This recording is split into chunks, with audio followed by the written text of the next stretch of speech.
was interesting. Day one, the part that I was supposed to play, the character was called Terry. Nobody else knew that on the entire set, and there was about, I'll say, 300, including all of the stars that were in the dining room, and everybody's talking. And I'm talking to Carol Lindley and Pamela Sue Martin. Susan, would you like to dance?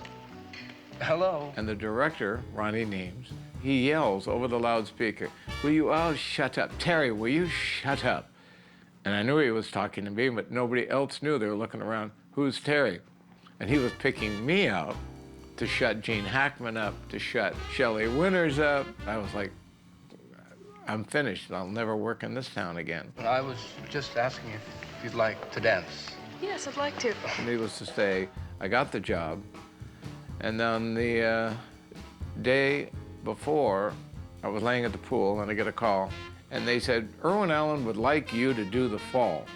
I'm not a stuntman. You want me to do that fall? I don't know. Go down to Paul Stater's gym and practice. We want you to do it because we want to say that everybody did their own stunts in the movie. Well, Paul had his same crew that worked all of Irwin Allen's movies. I went down to his gym and he said, "Climb that ladder and drop into this little mattress." And I went up and I didn't realize I had a fear of heights. And I looked down at that, you know what? Let's call somebody else who does this for a living a stuntman. Because I was hired as an actor, not a stuntman. And needless to say, he took his dog up to the top of the ladder and threw Fido into the bag. Okay, I can do that if the dog can do that. But that table is upside down, way up there. So he brings a bigger ladder. And this time he threw his wife off the thing. Well, if she can do that, I guess I can do that.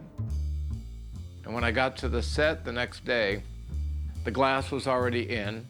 I didn't know what was going to catch me underneath that, what kind of pads. And I looked up at the table up there and they, "Okay, we're ready to go."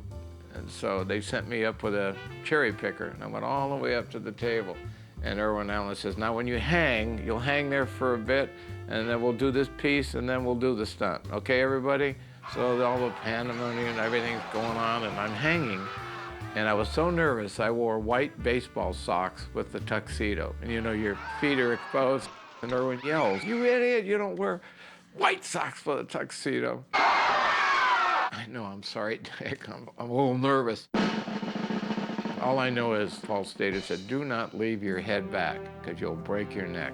Don't lean back when you're going. Pick a point, look at it, and let go." So I'm hanging on the table and I picked my feet up into what you'd call an L. So I would be falling straight away from camera, flat, with my hands out. And then it knocked me colder than a cucumber. And then for all that and all the effort, they said, "Oh, that was the biggest stunt in the movie." Great. And a lot of stars came on their day off to watch that idiot fall. I learned a lot that day. And I no longer was an actor anymore. "Oh, yeah, you're the guy that did the stunt in the Poseidon Adventure. You're a stuntman." I wished I'd found that out years earlier because I'd be richer.